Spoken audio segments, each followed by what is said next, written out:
Check it out. Skies are a little bit clearer in northern Colorado after the Cameron Peak fire again exploded. It is now the largest fire in state history. Now more help is heading to those fire lines. I'm Britt Marino. Thank you for joining us, bringing you the very latest right here on CBS 4 News at noon, live right here on CBS 4 and CBS Denver. Denver Fire, South Metro, and Pueblo Fire all have crews heading north towards the Cameron Peak fire. Here's a look now at the fire lines and evacuations. This map shares the story. The fire inside that black area, that's where it is located. The red areas show the mandatory evacuations, and you can see those extend to the west side of Horsetooth Reservoir, which is protecting Fort Collins at the very moment. Let's go out live to Dillon Thomas. He's on his way towards Estes Park and joins us live from Highway 34. Dillon, great to see you. What is the latest at this hour? Britt, good afternoon. You know, it's an incredible image right behind me to see that you can actually see the mountain skyline right behind me. You figure just yesterday, this same vantage point would have been nothing but a thick orange haze that was coming from the mountains, and you weren't even able to see the mountain lines. Today, the sky's much clearer, but the fire continues to rage on, even as US 34 is back open after being closed just yesterday. Now,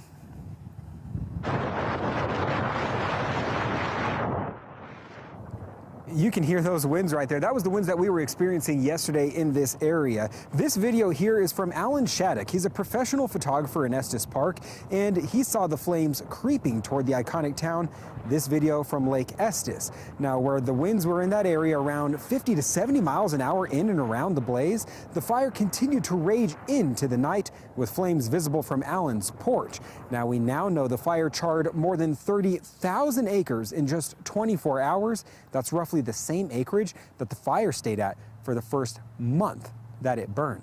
Back out here live in Larimer County, US 34 right behind me, back open. Yesterday it was not open as firefighters continue to monitor the safety of the fire raging through the canyon. I spoke with Sheriff Smith earlier today, and he's the fire warden here in Larimer County as well. He said this fire reaches all the way from the Continental Divide here to within 10 miles of Fort Collins, and just behind me up to the dam store, which is along US 34. Evacuations remain in this area, Britt, and we're told that some people are now resorting to staying in campsites as hotels are filling up. Reporting live tonight in Larimer County, Dillon Thomas, covering Colorado First. A lot of people. Thank you so much, Dillon. We know those flames have burned a number of homes and other outbuildings. We just don't know how many yet, but hundreds of people, at last check, over 500, have left their homes and checked into those hotels Dillon was just talking about. CBS 4's Mekialaya White spent her morning in Loveland and has more. Well, this is one of two sites that evacuees can come to if they received voluntary or mandatory evacuation orders from authorities. Now, the other site is off of Harmony Road at the Hilton Garden Inn, which is one of the largest hotels here in northern Colorado. Now, the smoke plume has been so thick and wide here in northern Colorado, it blanketed skies from Fort Collins south of Loveland overnight. Hundreds of people packed up few belongings and left their homes as the fire grew closer and inched closer to their homes. Now, I talked with one evacuee here at the Embassy Suites, Rick Fisher. He tells me while it's nice to be in Loveland taking shelter, he's looking forward to getting back to his Buckhorn Canyon home, and he's really grateful for the work that firefighters are doing. There's a lot of them staying here at the Embassy Suites in Loveland, and I've talked to some of them in the elevators, and they're pretty beat.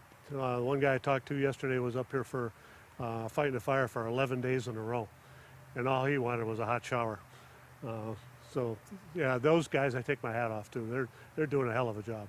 And he was in great spirits despite all of this. We are certainly hoping that he and others here can return home soon. In Loveland, Mekialaya White, covering Colorado First.